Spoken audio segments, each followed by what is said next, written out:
څو ورځې مخکې په کندهار ولایت کې د کابل بانک پر یو برنچ ځانمرګی برید ترسره شو چې د رسنیو د راپورونو پر اساس 43 تنه پکې وژل شوي او شاوخوا 45 تنه نور پکې ټپیان دي.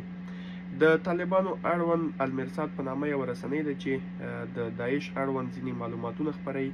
نو راځئ نوی راپور یې لولو چې د دغې برید په اړه ځینې تازه جزئیات او معلومات خپاره کړي دي. المرصاد لیکلي چې د کندهار وروستی ځانمرګی بریدګر د پاکستان له بلوچستان څخه دغه ولایت ته راغلی و. دا رسنۍ د طالبانو د یوې امنیتي سرچینې په حواله وایي د کندهار برید د مادیاروف اسد بیگ په نوم د منځنۍ اسیا د یو هیواد وګړي کړی دی. دغه برید د کندهار ښار لومړۍ حوزې ته مخامخ د نوي کابل بانک مخې د تېرې پنجشنبې په ورځ وشو. نوی کابل بانک د تیر جمهوریت په څېر هم له طالبانو سره د تړون له مخې د دې ډلې د نظامیانو تنخوا یا معاشات اجرا کوي. د کندهار میرویس روغتون کې سرچینو افغانستان انټرنیشنل پښتو ته پرون ویل چې په دغه برید کې 43 تنه وژل شوي او 45 تنه نور ټپیان دي. د دغه برید مسؤلیت داعش په غاړه واخیست او وی ویل دا برید د دغې ډلې یو غړي ماویه پنجشیري کړی دی. تر برید 3 ورځې وروسته طالبانو ته نږدې المرصاد ویبپاڼې چې د داعش خراسان اړوند راپورونه خپروي د دې برید په اړه تازه معلومات خپاره کړي دي. المرصاد وایي دا برید مادیاروف اسد بیگ کړی او نوموړی له یو بل ملګري سره 2 میاشتې دمخه د پاکستان د بلوچستان صوبه کې د داعشیانو له خراسان څانګې سره یوځای شوی و.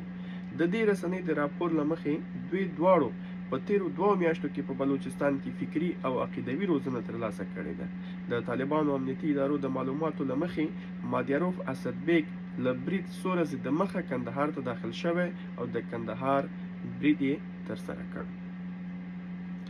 د طالبانو د سرچینو له قوله المرصاد زیاتوي چې بلوچستان اوس د داعشیانو د خراسان څانګې یو له مهمو مرکزونو څخه دی.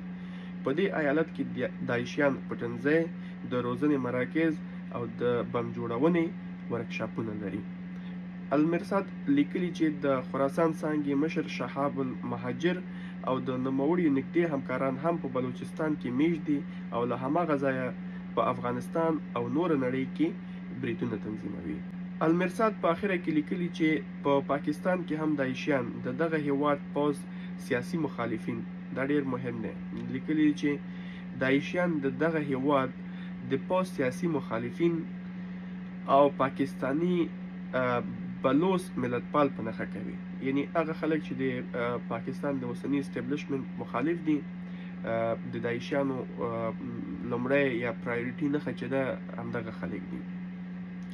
المرصاد په داسې حال کې دغه ادعا کوي چې د دې ډلې مشران او وسلوال او د دوی د کوټې شورا د پاکستان په بلوچستان کې میشته وو او پټنځایونه یې درلودل چې له دغه ځایه یې د تیر افغان حکومت پر ضد جګړه پر مخ بیوله. یعنی خپله طالبانو په دغه بلوچستان کې پټنځایونه درلودل او دلته اوسېدل چې په تیر تقریبا شاوخوا 20 کلونو کې د افغان ولس او د جمهوریت د ځواکونو پر وړاندې جګړه له همدغه ځایه پر مخ بیوله. تیر حکومت کې هم چارواکو په کراتو ویلي وو چې پاکستان د افغان حکومت مخالفینو ته پټنځایونه ورکړي دي او له هغه ځایه په افغانستان کې بریدونه تنظیموي او مدیریت کوي.